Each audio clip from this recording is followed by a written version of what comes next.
बिहार के एक धूल भरे गांव में यंग राजू ने गरीबी और मुश्किलों से परे सपने देखे।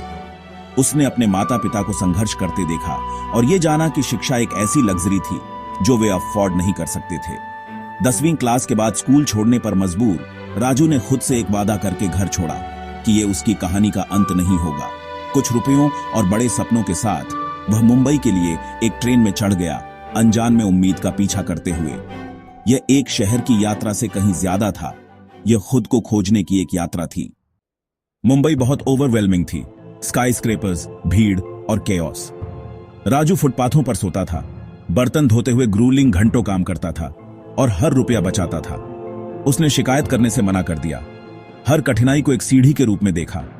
महीनों बाद उसने एक सेकंड हैंड रिक्शा खरीदा, शहर की सड़कों और उसके लोगों को सीखा। हर दिन एक जंग थी, लेकिन छोटी खुशियां और उम्मीद उसे आगे बढ़ाती रही। उसे घर की याद आती थी, लेकिन बेहतर लाइफ का उसका सपना कभी फीका नहीं पड़ा। राजू दृढ़ था, उसका संघर्ष टेम्परेरी था, उसका रिजॉल्व अनब्रेकेबल।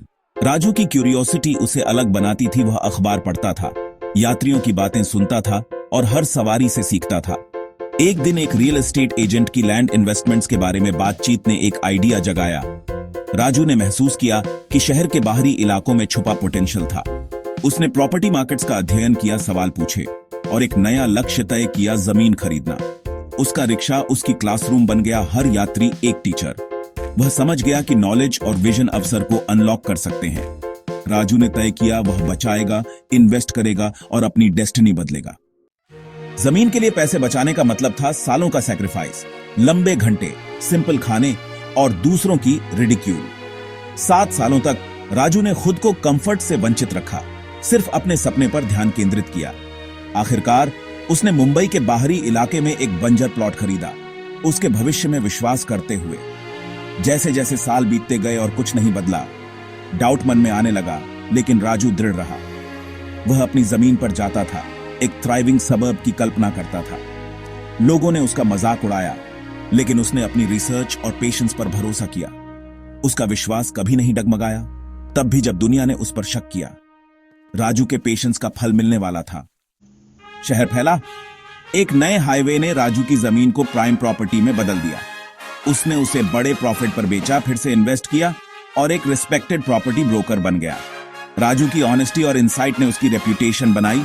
उसने जल्दी ही कंस्ट्रक्शन में कदम रखा। उसका पहला बिल्डिंग प्रोजेक्ट सफल रहा, जिसने रिक्शा ड्राइवर से बिल्डर बनने तक के उसके राइज को मार्क किया। आज राजू की एक थ्राइविंग कंस्ट्रक्शन कंपनी है जो सैकड़ों के लिए घर बनाती है। वह हम्बल ही रहता है, अपनी जड़ों को कभी नहीं भूलता। राजू की यात्रा साबित करती है कि हार्ड वर्क, लर्निंग और बिलीफ किसी भी डेस्टिनी को बदल सकते हैं। कोई फर्क नहीं पड़ता कि आप कहां से शुरू करते हैं, उम्मीद और कोशिश के साथ आसान है।